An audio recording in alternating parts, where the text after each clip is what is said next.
Right, well, I'm going to begin, Max, by asking you what initially inspired We Are Your Friends? It kind of came from a few different places. When I was 19, I spent the summer in Los Angeles. I'm from New York City originally. I'm a city kid. And I spent the summer in the Valley staying with one of my really good friends that I'd met over a different summer. And I lived with him, and he was one of these guys. He was a promoter at a club, and all of his friends were like these kind of hustler, good-looking promoter types, and everyone smoked a lot of weed. He even dealt weed, and we were all underage, and yet they were promoting at a 21 and over club. And I spent the summer in the back of that car, just kind of watching this crazy world with these, they'd hit on every girl that they talked to, and then amazingly the girls responded. Like, I thought the girls would slap them in the face, but no, the girls like responded to them, and they were charming, and then we would all skip the line and go right into the club. And I'm never the guy who skipped the line and goes into the club, and I'm never the guy who just like drops a line on a girl. And so I don't know, and the way they were driving around, and everyone was rubbing shoulders with movie stars or the children of movie stars, and it was this kind of very crazy world, and that always left an impression on me, and I wanted to do a movie about kind of these young promoters from the Valley. Then, a couple years ago, I got a call from Working Title, which I knew to be this very highbrow, amazing production company. And they asked me if I'd be interested in working on a film or writing a film that took place somewhere in the world of electronic music. And I said, yeah, and they wanted me to come up with a story that took place in that world. And I had this idea about the promoters, and I thought, wow, wouldn't it be great if maybe one of the promoters was a DJ?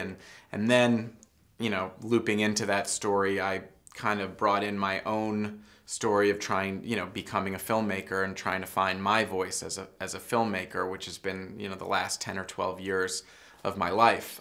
And that very much parallels Zach's journey in the film. Sounds like quite a trip to LA. I went there for the first time last year, and the closest I got to action was just putting my hand in like Marilyn Monroe's on the, Isn't that crazy? theater. And that's where we're premiering the film in LA, right there at the Chinese cool. theater. I mean, the film feels like it's been structured almost like a dance song, in the sense that it's got a kind of slow build up, and then there's the kind of crescendo, and then the big climax. Was that a deliberate move, or am I just reading too much into this, and are all films structured in that way? No, all films are definitely not structured in that way, but a lot of musical films are. I mean, there are some films that are, a lot of art films can do this, and then, have these jagged energy drops or shifts in them.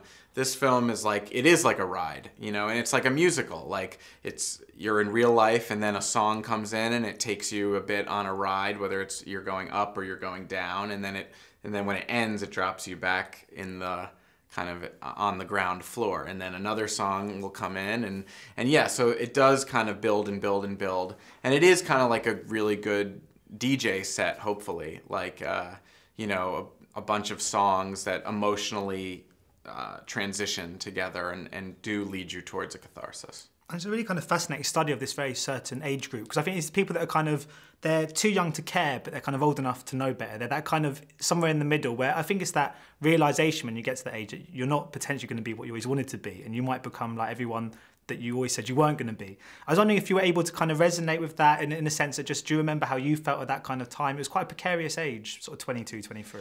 Yeah, and I think that it actually now probably goes even older. I mean, I was really struggling for a long time.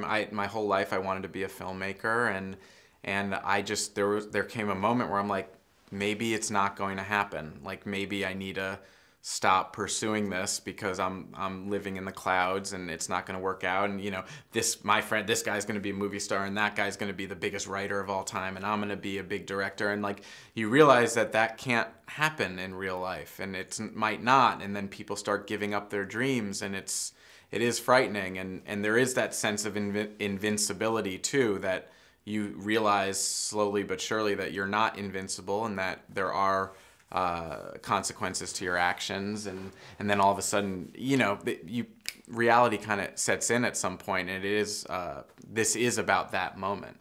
I was wondering as well, I mean, Emily and Zach are sort of, they're known, in a way, that they're sort of known as much for being sort of off-screen as they are for what they do on the screen, and they're both kind of put into a certain category for being sort of so good-looking. I mean, do you think that this film could change people's opinions? It's particularly for Zach, who I think is such an underrated actor.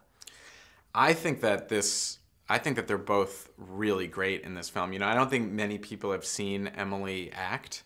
And I think they're going to be shocked when they do. She's very natural and she's really good. And I think that people, hopefully when they're watching, Zach is incredible. I mean, like, he is a great actor. And I knew that when we cast him, but I didn't know how well he was going to do this. And he really, you know, inhabited the part. And I think that people will come away from this, you know, having a lot of newfound respect for both of them.